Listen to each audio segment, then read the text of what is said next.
President Trump is renewing threats to launch intense new strikes on Iran after its surprise attack on U.S. forces in the Middle East. We're going to be hitting them very hard because it's our turn to hit them. They know it's coming. They're asking us not to do it, but they tried shooting it last night. So we had 5 rockets shot going 8,500 miles an hour, and all 5 rockets were knocked down to the ground. But they nevertheless took a shot, so it's our turn. And we'll see if we get there with an agreement at some point, but we're going to hit them very hard. Jordan's military says it intercepted a barrage of Iranian missiles today. It comes on the heels of the U.S. and Saudi Arabia launching joint strikes on Iranian-backed forces in Iraq. According to the paramilitary group Popular Mobilization Forces, at least 20 people were killed. CBS News Chief White House correspondent Nancy Cortez joins us now. Nancy, what do these strikes mean for peace talks and overall for the conflict? I think they just show how difficult it is going to be to get a diplomatic resolution here, Lindsay, because there are talks going on right now. They are not talks between the U.S. and Iran. They are talks between Iran and Oman about getting the Strait of Hormuz back open. But those talks keep getting interrupted, punctuated by these missiles flying back and forth, even as the war threatens to expand to other countries in the region. Already you've seen Saudi Arabia for the first time get involved, firing at Iraq in conjunction with the United States. There are now questions about who hit a U.S. tanker in Egypt.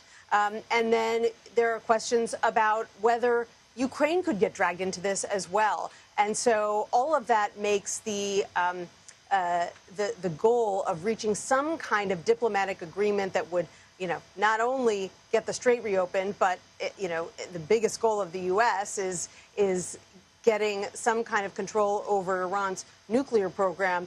All of that is an open question right now.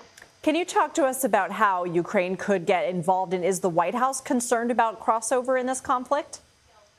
They're certainly well aware that it is a possibility after Ukraine fired on an Iranian commercial vessel in the Caspian Sea. There's been reporting now that Iran actually considered firing on Ukraine itself, on the Ukrainian homeland. That obviously would have ratcheted up tensions and led to a further melding of these two major conflicts. You've also got Ukrainian leaders, notably the president, Vladimir Zelensky, warning the U.S. that Russia, their foe in the war on Ukraine, is aiding and abetting the Iranians, providing the Iranians with intelligence that is being used to target U.S. service members. And so this just shows you how complicated it all is, and the fact that you now have these two wars that President Trump has really struggled to end. You'll recall that when he was running for a second term, he said he was going to end the Ukraine war on day one. That obviously didn't happen.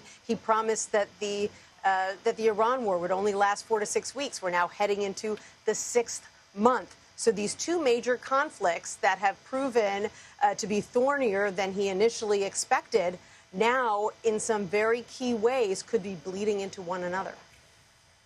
What are you going to be listening for over the next few days, and what do you hear when you hear the president consistently say we're going to hit them hard? I think he's been saying that repeatedly for months now. So, you have to make of it what you will. He likes to talk tough. He has threatened Iran's entire civilization before. He used a lot of profanity this week, but the fact remains that it's kind of a carrot and stick approach. Sometimes he says he's going to hit Iran hard. Sometimes he says talks are going really, really well. The question is whether either is true. Iran insists they haven't spoken directly with the U.S., haven't sought those talks in weeks. Nancy Cortez, thank you.